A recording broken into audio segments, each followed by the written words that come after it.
Recently একটা ঘটনা আমি না বললে নয়, একটা লোক তার লাইসেন্স চলে যাচ্ছে। কি জন্য? প্রশ্ন হচ্ছে কি জন্য লাইসেন্স চলে যাচ্ছে? তার গাড়িতে একটা ড্রাঙ্ক মহিলা উঠছিল। ড্রাঙ্ক মহিলা ওঠার পরে তাকে নির্দিষ্ট লোকেশনে নিয়ে গেল। লোকেশনটা ছিল খুব রিমোট লোকেশনে।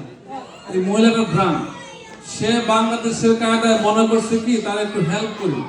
পিছনের সিটে মহিলা বসা ছিল, উপকার করতে যে একটু গায়ে টাচ করছে, ওয়েক আপ ওয়েক আপ। মহিলা ওয়েক আপ, মহিলা যেহেতু ড্রাঙ্ক, ঘুম থেকে উঠোই সে তাকে ভাবতেছে যে এই ছেলেটা বলে তাকে কিছু করতে চাচ্ছে। সে ভয়ে পালিয়ে যাওয়ার চেষ্টা করছে। Kids, just stay out please, be with your parents. সে চেষ্টা করছে, লোক মহিলাটাকে আবার নিয়ে যাওয়ার চেষ্টা করছে। আজ গাড়িতে ওঠে, আমি লোকেশন নামিয়ে দিই। সে কিন্তু বাংলাদেশের মেন্টালিটি ভাবছে যে আমি তাকে উপকার করি। মেয়ে 911 কল দিল, পুলিশকে কমপ্লেন করলো যে এই ভদ্রলোক আমাকে সেক্সুয়ালি হ্যারাস করেছে। এখন তার পুলিশ যখন এইসব কেস পায় তখন ভিকটিমকে বিশ্বাস করে।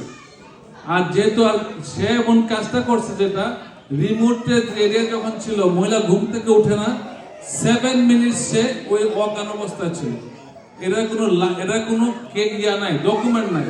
তখন পুলিশ বলতেছে এই কেসে আমরা 7 মিনিটস কি করছে we don't know, so we have to trust the lady.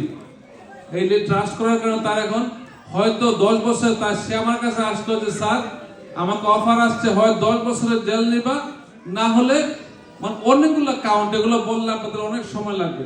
Police যখন ধরে একটা একটা কাউন্ট দেয়, এটা কিন্তু লোকটা কোনো দোষ নাই, কিন্তু একটাই দোষ, সে অতিমাত্রায় ভদ্রতার কারণে হেল্প করতে যাওয়ার ফলে তার এই ঘটনাটা ঘটে গেল। তার কথা কেউ বিশ্বাস করছে না। এখন এইসব ক্ষেত্রে উচিত হবে আপনাদের, আপনারা অবশ্যই সেফটি ট্রেনিং নিয়েছেন, বিভিন্ন জায়গায় যখন ট্রেনিং করেন আপনারা লাইসেন্স নেওয়ার সময়, তখন এইসব উচিত হবে এই সমস্ত ভাব বুঝলে আপনারা নিকটবর্তী প্রিসিং মানে থানায়, এই লোকেশনে নিয়ে থানায় নিয়ে পুলিশকে সোপর্দ করবেন যে আমার কোনো দোষ নাই, এই যে গাড়িতে ছিল মহিলা সে ড্রাঙ্ক, আমি তাকে ড্রপ করে দিলাম।